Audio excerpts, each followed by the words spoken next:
Welcome to another OCD Recovery Instagram Live. I thought I would come on here to talk about some different topics relating to OCD and anxiety. And I thought I would just start, I think I've covered this before on here in a video, but I thought I would just start on why we built originally our WhatsApp groups and Facebook group.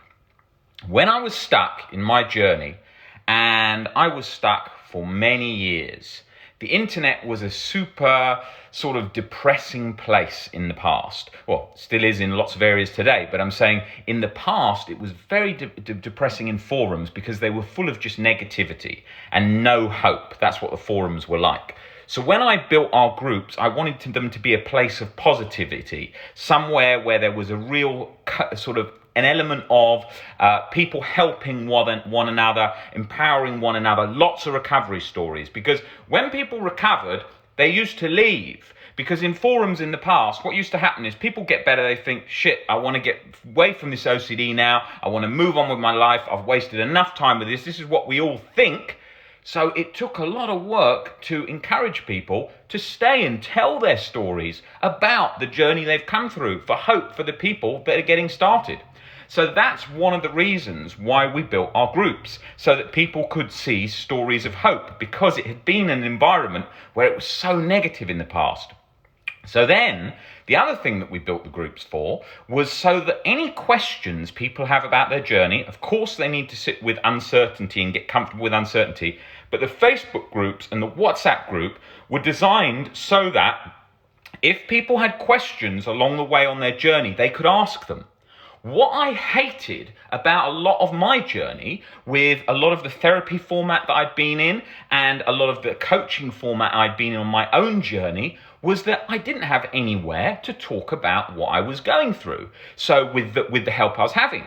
So I wanted to create a discussion board, which is the Facebook groups and the WhatsApp groups, where people could ask questions about what they're learning.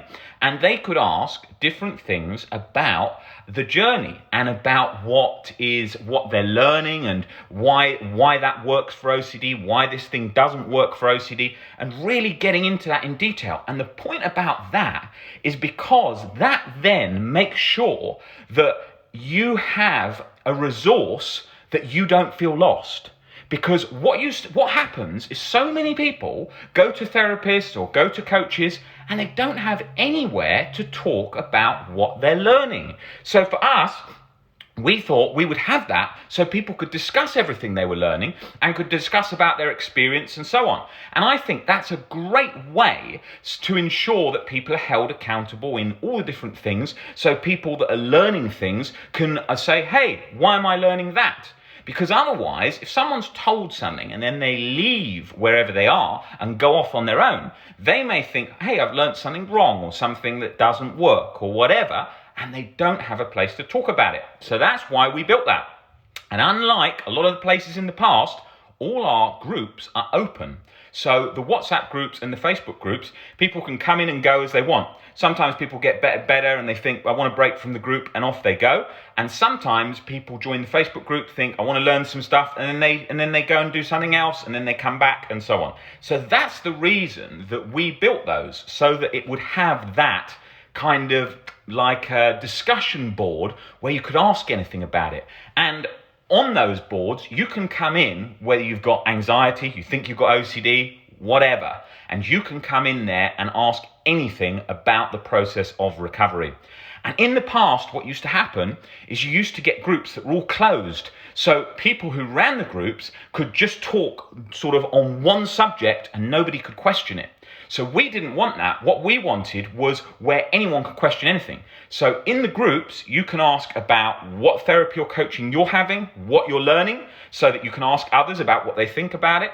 And all those kind of things ensure that people can see what works and what doesn't for OCD. Because in the OCD community, there's so much different information about OCD that people get completely lost on these things because they don't know if that thing they're learning works. So by having those discussion boards, it ensures a place that they can discuss and ask about the things they're learning and see why it doesn't work. And that's really important because, for example, Somebody might be learning about a particular thing to do with mindfulness, for example, and it might be something that doesn't work. And it might be something where they've gone a bit wrong with how they're learning it. And they can ask about that and ask other people and ask different questions about it. And that's how we learn from things about the OCD recovery journey, by asking questions about what we're learning. And so with me, in my own journey, when I was learning lots of the work of Albert Ellis and unconditional self-life and other acceptance, what I was doing was I was asking lots of questions about what I was learning in anxiety groups. And luckily, I found some in the past, talking 15 years ago, sort of so-called anxiety veterans that were in there, guys that had had anxiety for decades, had learned and then recovered, and lots of great wisdom, normally drawing on the works, the teachings of Claire Weekes, one of the anxiety pioneers, is someone I'm a big fan of, and why her book Self-Help for the Nerves is on the reading list. And also, sometimes you would see Ellis's books mentioned, not a great deal. That's why I obviously then put a huge push on that, because those were the core principles that really got under the fear. And at the time, it was very still in those discussion boards, kind of wishy-washy, sort of very light narrative on getting comfortable with uncertainty, getting comfortable with anxiety, and really needed to go back into those key principles that were the fundamental pillars of the development initially of REBT, rational emotive behavior therapy, and later into cognitive behavior therapy, but then getting lost in the forms of OCD and just leaving thoughts there, which is a key part of it, but not all of it. We know it's not all of it because we can think of life scenarios as just evidence. So we can think of a life scenario like somebody who's maybe got a disease.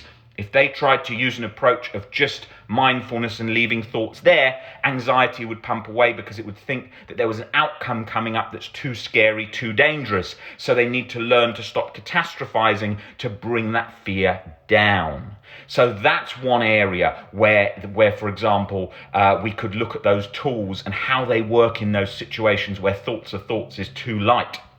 So our reading list and lots of the work we do are drawing on those core principles for the overall best things that I think are needed for OCD recovery.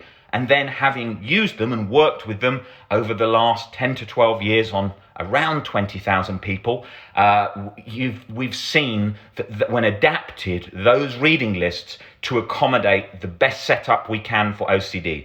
So the books, obviously I'm writing a book at the moment all on OCD that will be a lot more in detail than those books that are more on general anxiety and emotional disturbance. But remember, the skills you're learning for OCD are skills for life.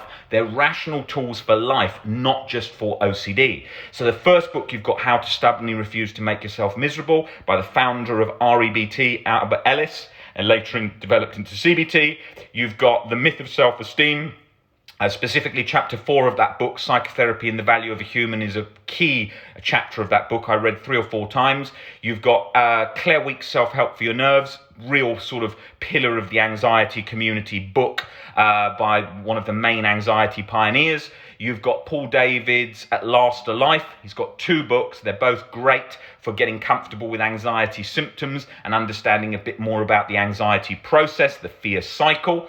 And you've got Viktor Frankl's book, Man's Search for Meaning, which is a great suicide prevention book, which really goes into his life in the Holocaust and how he changed his perspective in that really, really the worst, most challenging of times to still have hope and meaning despite losing family members and feeling like there wasn't any hope, and then going on to build logotherapy and suicide prevention work, which he did, which was fundamental for suicide prevention. So those books that we put together are key for an overall, all-around breaking down fears, breaking down the anxiety cycle in general. So that's what I wanted to talk about briefly. I wasn't going to come on here too long today. I wanted to come on here briefly to talk about why we built those Facebook groups and why we built those WhatsApp groups, so that you can share information, whether you've got anxiety, whether you've got OCD, and ask any questions at any time about what you're learning, why you're learning it, no matter if you come to us or you go to someone else. And by doing that, we ensure that people can see what they're learning, and people can see why they're learning it, because then it helps it to become more easily understood, and it becomes more easy it makes you more confident in the process.